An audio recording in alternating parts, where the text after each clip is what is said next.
Coffee maker ছাড়া আজ তৈরি করব কফি। আসসালামু আলাইকুম। আপনি যদি আমার চ্যানেলে নতুন হয়ে থাকেন একটা লাইক দিয়ে নিয়মিত আমার পাশেই থাকবেন। একটা লাইক দিয়ে চলুন শুরু করি। এখানে যে মিনি প্যাক নিয়ে নিলাম ৫ টাকা দামের, সম্পূর্ণটাই আমি নিয়ে নিচ্ছি। এখানে একটা চামচের কম হয়েছে। নিয়ে নিচ্ছি ১ চামচ চিনি, ২ চামচ লিকুইড দুধ। ঘড়ি ধরে আমি ৫ মিনিট এভাবে নাড়বো।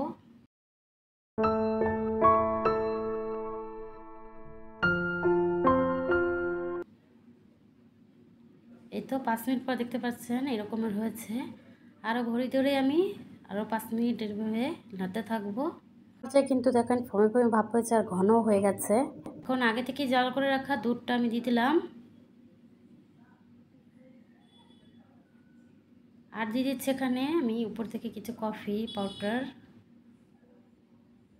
এতক্ষণ যারা সঙ্গে ছিলেন সবাইকে ধন্যবাদ। আজকের মতো তাহলে এখানেই বিদায়। আল্লাহ হাফেজ।